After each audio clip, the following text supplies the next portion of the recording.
back to the 3x5 Live podcast. On this podcast, we talk about wellness, mindset, personal growth, productivity. And today's kind of just me riffing on a topic that's been heavy on my heart recently. As I've mentioned on this podcast before, I'm part of a little mastermind. We meet every Monday, and we kind of go through personal growth, business challenges, really anything. It's like an open forum. But one thing that's interesting is we all share what's called a one sheet, and it basically breaks down your entire financial picture. So it's very open book, obviously, and vulnerable when you share your one sheet because you're really letting people into your entire world. So after you share your financials, you kind of walk through like the 8 pillars of life and like what the things you're working on in the 8 pillars of life. And those are things like relationships and spirituality and financial goals and family goals and adventure goals. And there's these whole 8 gardens or 8 pillars. And as I'm going through this, and I've done this many times at this point, like I was feeling very uninspired by the whole activity.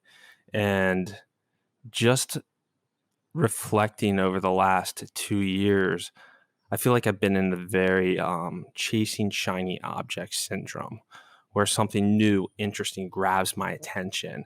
And then suddenly I'm just throwing myself headfirst into this. And it's what I've come to realize. It hasn't brought happiness and it hasn't brought joy in my life.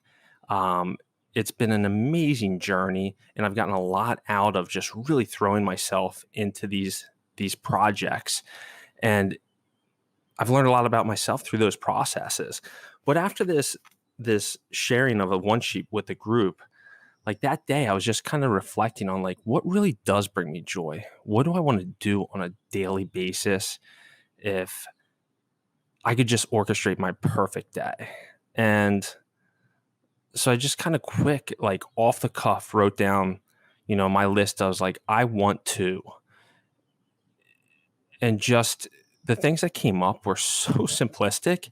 And I just looked at the different areas of my life of things that really, when I do those on a daily basis, I'm happier. I'm just a happier person at the end of the day.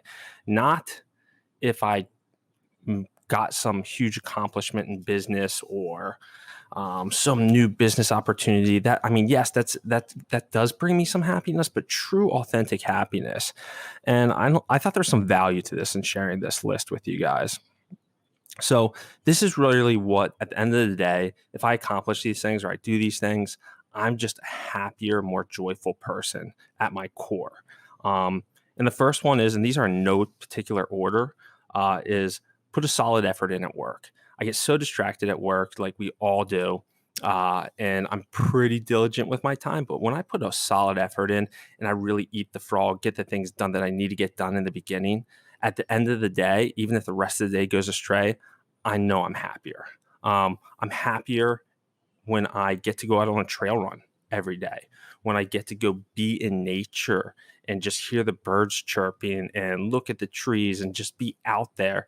That brings me a ton of joy, and I'm a happier, more joyful person when I get on a trail run.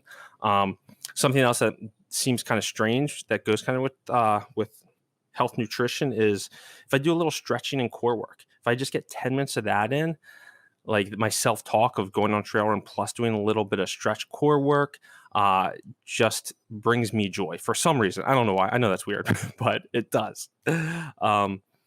When I get to play with my kids, just put like that deposit of love, spelled Time, in with my kids at the end of the day.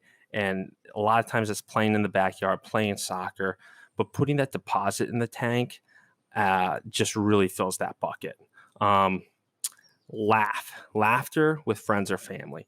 When I take the time to call a family member or call a friend or reach out to them, and we just, even if it's a 5-minute conversation and we just have that authentic laugh because something funny happened on that weekend or whatnot, that just brings me joy when I do that on a consistent basis. And there's a lot of times that I'm not consistent with that one, but when I am, I'm a more joyous person.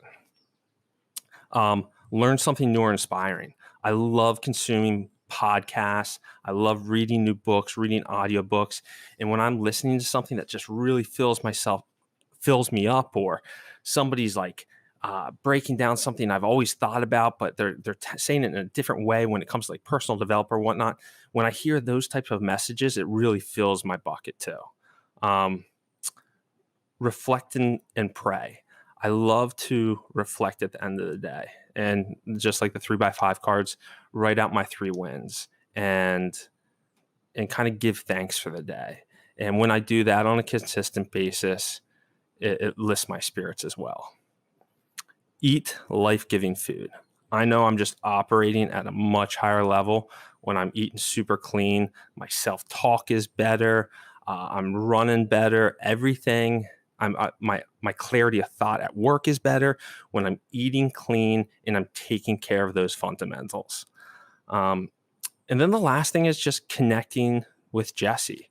When we can just sit down at the end of the day, or just carve out 5 minutes eye to eye, phones are away, and just like have a conversation about the day or something that we're dreaming about, or a trip coming up, that really lights up my soul. So that's my list. So put a solid effort in it at work, go on a trail run, do some core stretching, play with my kids, laugh with friends and family, learn something new or inspiring, reflect and pray, eat life-giving food, and connect with my wife. And none of those are too crazy. None of those are like flashy and fancy. And that's the beautiful thing when I put this list on paper, and it's something that I'm going to put in or going to start reading, because literally this just came up this week, as part of my affirmations, to remind myself of, hey, these are the things that truly make you happy. These other things that seem like they make you happy, or temporarily make you happy, or get your dopamine spiked, are they really making you happy, or is that just a distraction, Bryan? And getting really crystal clear, because when I can check off these boxes, and it's not checking boxes, it's just living authentically with who I am, I'm going to be more joyful and more upbeat and more alive for my family on a daily basis. So I don't know. It's something that brought me a lot of clarity of thought this week, and I wanted to share it with you guys. So next time, or just next time you are feeling a little down, kind of take pause of, okay, what have I been doing this week? What did I do today? And what does make me happy? When I can do these things more consistently, and I know they bring me joy, and that could be watching Netflix with your partner. It could be anything, but what are those activities that truly make you happier when you get them done, or when you do them on a consistent basis? A lot of mine tend to be habits, and I've always really drilled on the habits. And I think they're so important, but this list is kind of different, and this isn't something that I would track necessarily, but it's something I need to be mindful of, that if I want to experience joy, get down with the fundamentals, and make sure that I'm rereading this list to make it happen. I hope that resonated with you guys. Have a fantastic week, and we will talk soon. We are all